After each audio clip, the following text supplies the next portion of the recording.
Bata pa ang akong bana, pero inigduot, malukot na. Wa gyud ay sa edad DJ Sam ang performance sa kama. Kay nakauyaban kog edaran kaniadto, maayo pa man. Pero karon ang akong nabana nga 30 pa lang ang edad. Wa naman halos pulos sa ana-ana. Itago na lang ko sa pangalang Caprice DJ Sam. 29 anyos. Tulo ka tuig na kong kasal ngadto sa akong asawa nga tawgon na lang nato sa pangalang Marky. Si Marky DJ Sam, 37 years old pa lang. Kini si Marky, teacher nako ni adto sa high school. Kani si Marky katawanan kayo nga amo ang istorya ani. Kaysa ako nang gikaingon, teacher nako ni sa high school. Pero gaana-ana naming duha. Tagaan lang niyag buluhaton ang ako mga classmates. Tapos kaming duha manggawas ug mag-ana-ana na dayon sa CR. Kada Sabado DJ Sam or Domingo, why palya gyud na. Ana-ana dayon ming duha sa iyahang boarding house. Or usahay mga dumi sa laing lugar para buhaton ng butanga.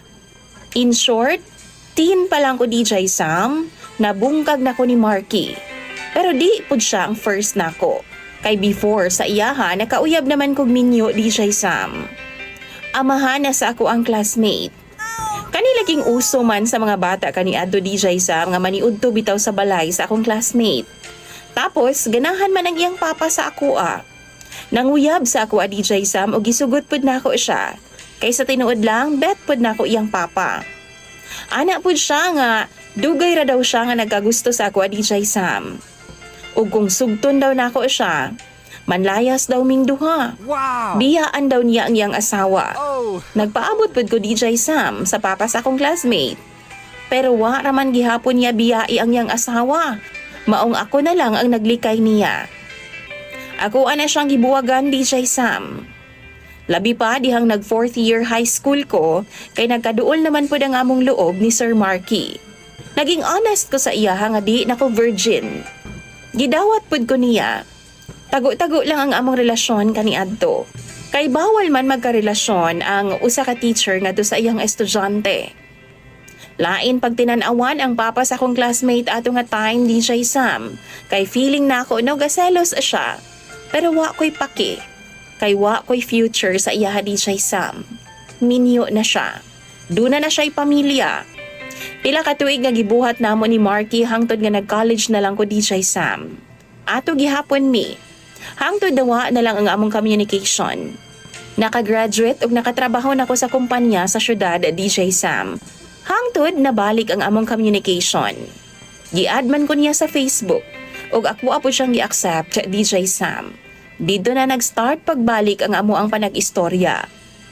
Bago ni balik sa kinabuhi nako si Marky, pipila na ka mga lalaki ang niabot pud sa akong kinabuhi ug nakalabot nako.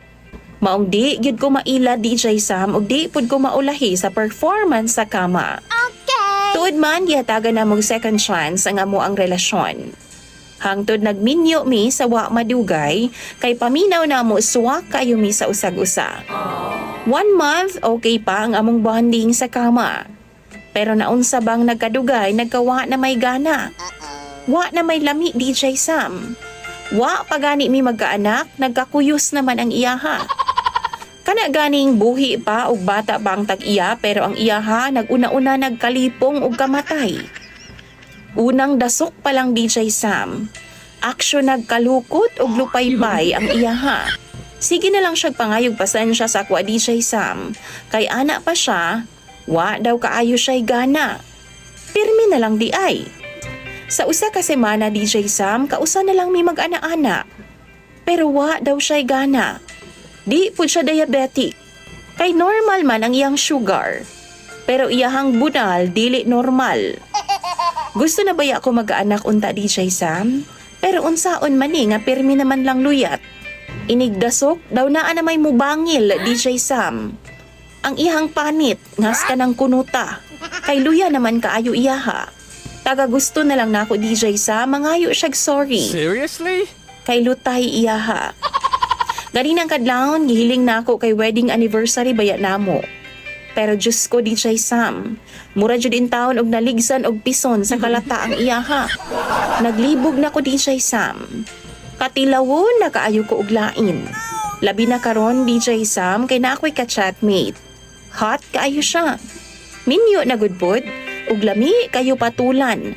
Kay dili naman jud makahatag sa responsibilidad ang akong bana sa akoa. Tan-aw ninyo, reasonable ra ba ko? Comment lang daw mo bi sa inyong mga suggestion sa comment section. Magpaabot ko kay ako ng pambasahon. Daghan pud kayog salamat, DJ Sam, sa imong pagbasa ning akong istorya ug problema sa imong programa. Imong sender o follower, Caprice.